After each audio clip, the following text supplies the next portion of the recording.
Once again, welcome to Hope Community Church. Thank you so much for being here today.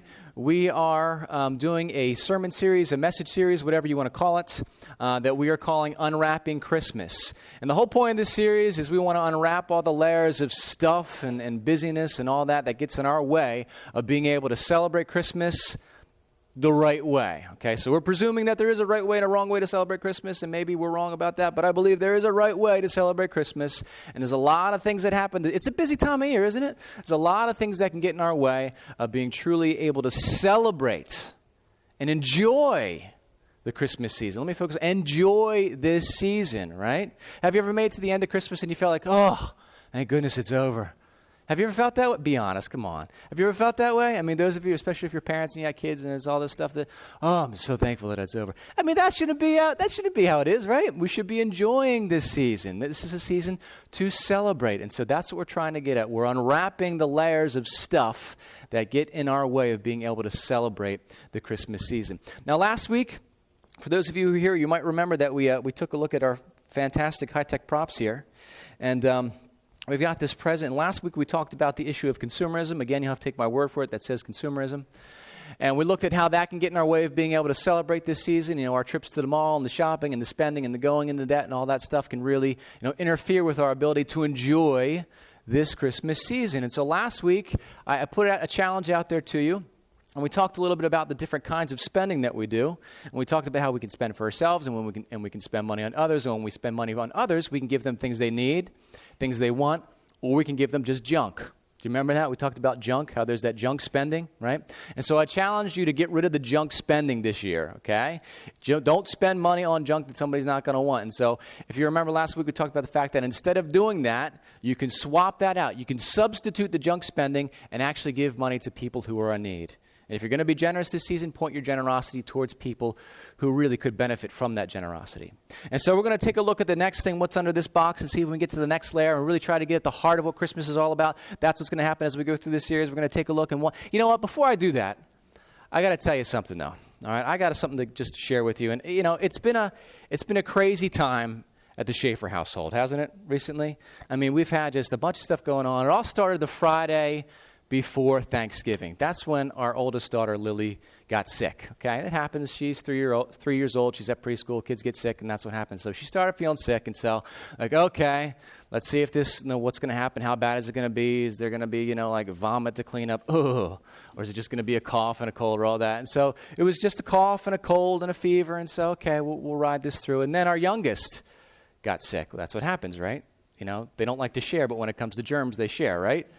And so they're sharing germs, and so the youngest gets sick, and now it's getting closer and closer to Thanksgiving, and we're thinking, are we going to have to, cancel Thanksgiving because we're sick? Oh, what a bummer. So Thanksgiving rolls around, we're like, okay, we were planning to go over to my mom's for Thanksgiving. We said, well, we'll go real quick. We'll just go for an hour to eat, and the kids seemed like, okay. They were at that, window of clarity, and they seemed like they could maybe, hold up for an hour. So we went over, had some dinner, got back home, and things got worse. That night, our youngest, Eve, was up in the middle of the night saying, ew, hot, which was really cute, but sad. She had an ear infection. Well, she knew it. And so Holly took her to the doctor Friday morning, confirmed ear infection, and then Holly got sick. Now we're in big trouble because it's all on me to take care of everybody, all right? So I'm going to the store. I'm like, I got to get food. I got to figure this out. Okay, cans of soup. Sick people need soup, so I'll get that. I bought several different forms of frozen pizzas. I'm like, I can put that in the oven. And so it was just been a really hectic, crazy time. Now, here's the thing. The Friday after Thanksgiving, I have a plan. I have something that I want to do then. We normally, over the past few years, we've gone out and got our Christmas tree the Friday after Thanksgiving. Go out to Linville, we cut it down. We like doing that whole thing. That's fun. That's an experience. It's like an event for the kids and for the family, and so we like doing that. So we couldn't do that because everybody's sick, except for me, right? So we couldn't go out and do my plan. I like to get the tree then because then it's done, right? The tree's done. You don't have to worry about the tree for the rest of the Christmas season. That's taken care of. So we like to do that the Friday after Thanksgiving. We like to get the tree up, get the decorations out. We get all these Christmas decorations that we have accumulated over the years. And it's like, okay, we have these things. Let's take them out of their boxes and get them out, right? That's the point. What's the point of just keeping them in the basement? We've got to do this stuff Friday after Thanksgiving. Well, it didn't happen. So the week continues and people are still sick and I'm trying to get work done and I'm trying to help people get better and this, that, and the other. And it's like, oh man, we're getting so busy. And I'm starting to get concerned about this tree thing because we still don't have it. And our Christmas decorations still weren't out. It's like, we got to get this done. Come on. It's like, I'm having dreams about the tree. Like, we got to get, like, that's how serious I feel about this. It has to happen. I mean, Christmas only lasts for a short time. What are we going to do? Like, the day before Christmas, get a tree? Oh, literally, I'm having dreams about it. So, guess what happens next? I got sick. Last man standing, I got sick. All right, so this happens. I'm like, you know what? I really don't have time to be sick. This is kind of ridiculous. And so I let myself be sick for a day. And there's like, I got to get back to it. I got work to do. I got decorations to put out. Let's do this. And so Thursday, I guess it was Thursday evening, I'm like, all right, I'm putting the Christmas lights out. I'm putting the outdoor lights, just along the gutter there, the roof there. Like, I'm doing it. So I got a ladder, went out, feeling awful, putting up the Christmas lights because it had to be done, right? It's got to be done. The next day we went out in the rain, just a little bit of light rain, got our Christmas tree, cut it down, and we were stressed, and the kids were crying, and this, that. I was like, okay, but we got it. Now let me ask you a question. Any of this sound fun to you? Any of this sound enjoyable to you? Is it? Oh boy, we got all, worked up and bothered and hectic schedule and this, that, and the other just so we can, for what purpose? Why did I put myself through all that? Let me ask you another question. What do any of those things have to do with Jesus? Nothing? Right? I mean, sure, we've got some decorations that are like, nativity scenes. That has something to do with Jesus, technically, right? But I mean, like, wanting to get the decorations out, wanting to get the tree up, wanting to get the lights out, all this stuff, does that really have anything to do with the reason for the season? Not at all. I was going to say not so much, but not at all. So why am I doing this to myself? Now, be honest with me. I'm not the only one who does this kind of thing, or am I? I mean, have you ever experienced anything like this? The hectic kind of frenzy thing around the Christmas time. We got to get stuff done. This needs to happen. This needs to happen. This needs to happen. Yeah. And what we do is around this time of year, we put ourselves, into this kind of state of mind where we're just so hectic and we're dealing with a lot of stress. Again, you'll have to take my word for it. If you can read this, you've got excellent vision. This says stress. Stress. And so this is the next issue that we want to take a look at what we're dealing with during the Christmas season. Now, we could talk about stress in general and how that affects our lives and, workplace stress or stress, whatever, tied to, friends or family. But we want to look at Christmas-related stress. All right? It exists. It's a real thing.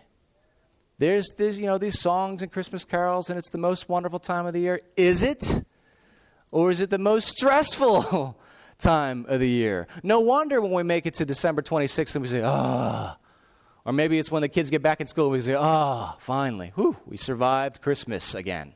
Ugh, all this stress. Now, I want to try to give you, I don't want to just like, okay, here's the problem, so, okay, let's close in prayer. I want to try to give you some practical solutions for dealing with this and really, let's eliminate this stress. That story I just told you, all that stuff, I didn't need to go through it. I didn't need to put that on myself, right? And there are things that we do that contribute to the holiday stress, right? Things that we do. And the one thing is, I want you to think about this. One thing is the issue of expectations. We put these expectations on ourselves of what this time of year is supposed to be like. How many of you, don't have to raise your hand, how many of you have seen the movie Christmas Vacation? Chevy Chase at his best. A lot of you have seen it, right? Some of you don't want to admit it because you're in church. Like, am I allowed to admit that I saw that? Okay, yes, I've seen it. It's a funny movie, Christmas Vacation. Well, that's like the classic example of someone who sets these ridiculous expectations for what Christmas is supposed to be like, right? That character, Clark Griswold, he has it in his mind. He wants to put all these lights on the roof, and he wants to have the perfect, the perfect, fun, old-fashioned family Christmas. I think he even says something like that in the movie. That's what he's trying to create. Nobody else, by the way, put those expectations on him. He put them on himself. Nobody was like, hey, Dad, can you put 1,000,000 twinkle lights on the roof? No, he wanted to do he had these certain expectations in his mind. And for what? For what purpose? And I feel like we do that. We have these expectations that we put on ourselves. Maybe those of you who are parents, maybe you feel a little bit from the kids. Maybe you feel like they're expecting you to do certain things. But guess what? They're kids. You're the parent. Who cares what they expect, right? I mean, come on. You're the adult. But seriously, a lot of these expectations we're putting on ourselves. And maybe we're trying to recreate like a Christmas from our childhood, or maybe we're trying to recreate the Christmas that we had last year, or maybe, I don't know where these expectations come from in your life, but they exist. And I think we need to put these expectations under the microscope or under the lens and say, wait a minute, why am I doing this? Why do I need to have the tree before a certain date? Why do I need to get these decorations out? One of the things that Holly and I were stressed about is trying to get our Christmas cards out because everybody's been sick and we need to take a picture and we don't have the picture yet. And look what date it is. If we didn't get our Christmas cards out, so what? I mean, big deal. We missed 1 year of getting our Christmas cards out. And we'll probably be able to get them done. But I'm just saying, worst case scenario, if one of those things didn't happen, if the lights didn't go outside, even if we didn't get a tree, is that going to ruin Christmas? Well, it shouldn't, because that's not what Christmas is about. And so I want you to think about the expectations that you're putting on yourself.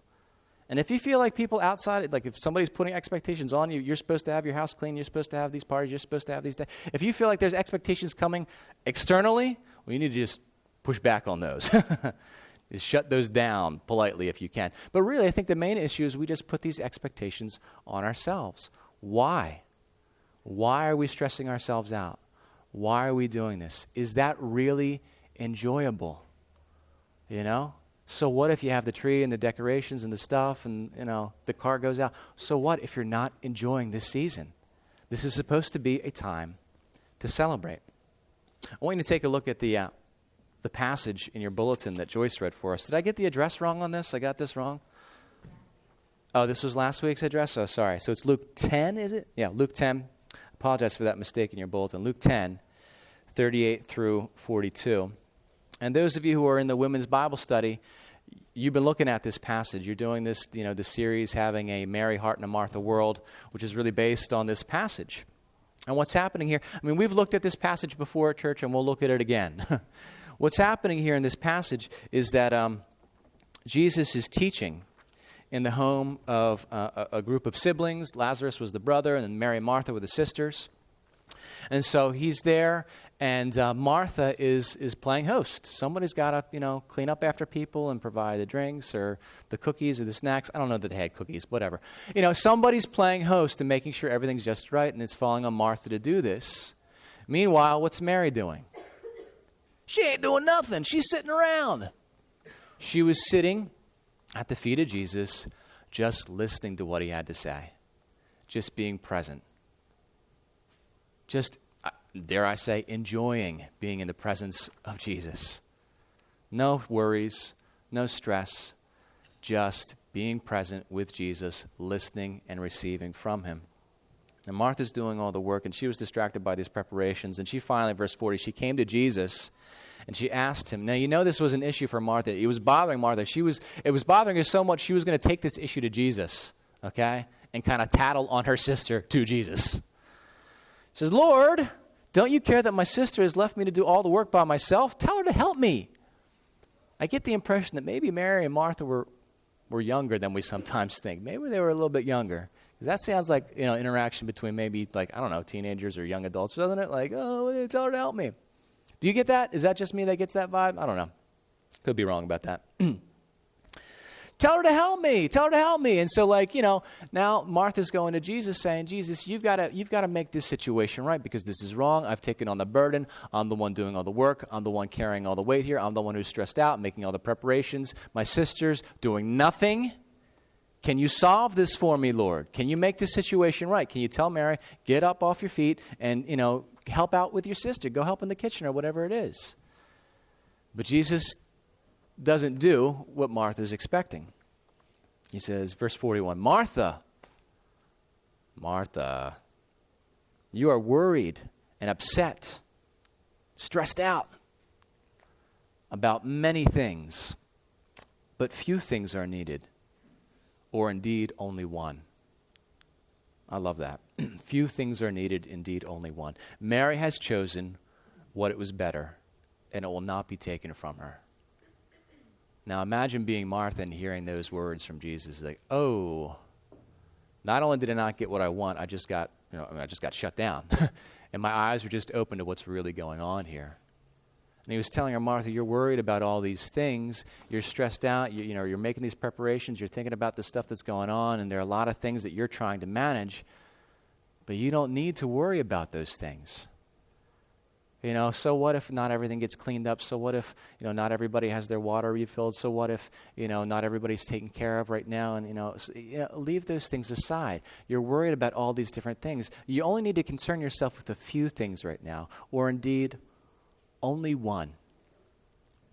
And I feel like we need to hear these words from Jesus when it comes to how we celebrate Christmas. And I think, and I don't want to speak for Jesus. Oh boy, that would be, I'd be in trouble there. But I think if Jesus were here today, he'd say to us, guys, yes, it's the Christmas season. And you're here, you're there, you're stretched thin. The kids are in school and you're at work and you're trying to do all this stuff on top of your already busy schedules, and you're trying to get the lights out, you're trying to have friends over, you're trying to make the cookies, and you're trying to do this, and you're trying to do all these service things for church, which is good, but you're doing all these things and you're trying to get the tree and you're trying to get the decorations, you're trying to get the card out, you're trying to do all these things, you're trying to roast chestnuts by an open fire. Does anybody do that? Nobody does that. Anyway, you're doing all these things, but it's the Christmas season. And all this stuff, that's not important. There are only a few things that really matter during this season, or indeed, only one thing that matters. And Mary, here in this story, she chose to do the right thing. She had a mindset, she had an attitude, she had a mentality. It was like, okay, so what if the dishes don't get put away? So what if all the stuff isn't taken care of? No big deal. I'm going to do what's really important right now. And I really wish that we could have that Mary heart in this Martha world. Even the guys, you can have a Mary heart too, all right? A Mary heart in a Martha world where we could say, that stuff, it doesn't really matter. So what if the tree's not decorated in time? Really? So what? So what? So what if you don't get the cards out this year? So what if you don't, I miss some people on my Christmas. So what? Really? Those things, they aren't what matters. What does matter during the Christmas season? Now, here's where I want to try to offer you another solution to the stress thing. I've talked about expectations a little bit here and how we set these expectations. We put them on ourselves. Here's the other thing I want you to think about. Priorities. What are your priorities this Christmas season? I can't answer those questions. I can't tell you what your priorities should be, but I think it will be wise for you to take some time and think about what are your priorities this Christmas season. If you don't know what your priorities are, just in life in general, you're going to be torn in every possible direction. Every time the phone rings, every time an email comes in, every time a text, you're just going to be pulled and pulled and pulled and pulled and not really get anything meaningful done. But if you know what your priorities are, you can focus on them and make sure they get done. So what are your priorities for this Christmas season? Parents, what do you want to do with your kids? What's important to you right now? Now listen, I told you about what's going on in my life and all the stress that I put on myself. Keep in mind, I did this during a time where I'm supposed to be preparing a sermon about stress and how we shouldn't be stressed out. You know what I mean? It's like there's something inside of all of us that says, yeah, I know what's important. Yeah, but I just feel better if I got the tree out. Yeah, I know it's not really important. Yeah, but I just want to do it anyway. It's like, whoa, stop. And so last night, I was able to say, whoa, stop. And we had a nice night at our house. You know what we did yesterday at our house? Nothing. Basically nothing. We hung out with the kids. They made some cookies. That was fun. That wasn't a stressful thing. Had lots of time to do that. We sat down after dinner, had some cookies, told some stories, talked about Jesus, talked about the birth of Jesus, and it was really nice. We didn't worry about all the franticness and is everything clean? Is it vacuumed? Do the dishes all? Nah, let's just spend time talking about Jesus during the Christmas season. Oh, what a novel idea. But it was nice. I mean, it was really nice. It was the nicest night we've had in a long time because we weren't dealing with all this stuff that's not necessary, dealing with this unnecessary stress. And so I want you to think about this during the Christmas season. Now, to those people, if I don't know, where all of you are in your faith journey right now, but if you're not a Christian, during this season, you pretty much get to decide, well, what are your priorities? Is your priority to have the best tree in the neighborhood? Okay, then that's your priority. Pursue that, I guess. Is your priority to spend a lot of time with your family members? Then pursue that. But for those of us who are followers of Jesus or Christians or disciples or whatever you want to call us, we have our priorities set for us to some degree, right? We at least know what they should be during this season. We should be focused on celebrating the birth of Jesus, our Savior. I mean, without the birth of Jesus and without the death and resurrection of Jesus, there's no point to any of this stuff. There's no point to Christianity. There is no Christianity without Christ, right? So this is it. This is the time of year when we celebrate God sending his one and only Son into the world for us to be our Savior. That's epic, and we get to celebrate this once a year. This is an opportunity for those of us who are followers of Jesus, Christians, disciples, whatever you want to call yourself. This is an opportunity for us to show the world what it means to follow Jesus. You know, one of the things that we're supposed to be a holy people, those of us who are Christians. We're supposed to be a holy people. How do you feel when you hear that? You're a holy people. Do you feel holy? Like holy, oh boy. Holy means set apart. We're supposed to be set apart from the rest of the world. And so it's as if the rest of the world, people who aren't following Jesus, they can do whatever they want. They can go get trees. They can get 6 trees and cut them all down and put them all over their house if they want to. They can put up the craziest lights in the world. They can spend their holiday any way they want. But those of us who are followers of Jesus, we're supposed to be set apart from all of that. All right? You can have all the Marthas doing all their stuff over here, but we're supposed to be, the Marys, oh boy. We're supposed to have the Mary heart, okay? And be celebrating Christmas in a different way that's set apart. And so I'm going to keep banging this same drum. One of the ways that we can be set apart is how we spend our money, how we spend our time during the Christmas season. If our friends, family members, coworkers, neighbors, enemies, if you have them, if they see us celebrating Christmas differently, that's going to speak volumes about what Jesus is all about. Now, you have an opportunity this Christmas season to serve other people who are in need, to go down to City Team, to donate food to Loaves and Fishes, to donate to our brothers and sisters who are in Kenya and help them access clean water. You have an opportunity to do things like this. What a wonderful way to celebrate the birthday of Jesus. We go back to that question. What would Jesus want us to do for his birthday? How would he want us to celebrate? Is Jesus going to come to your home and say, God, you don't have your tree up yet? Come on, it's my birthday. Where's the tree? No. But if we let this season go by without serving other people, without showing other people the love of Jesus, man, what a missed opportunity, right? What a missed opportunity.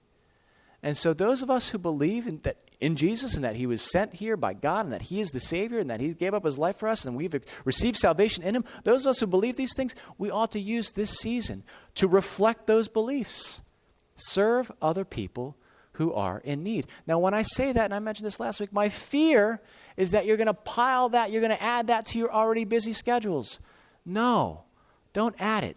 Swap something out. It's either getting my Christmas card done or helping someone who's in need. Help someone who's in need.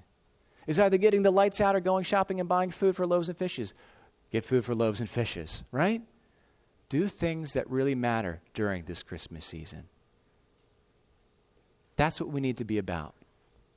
Now, you may feel like, well, that's just a small thing, and, I don't know if that's really something like that. Is that really going to impact my family? Are my neighbors really going to see that? Are my friends?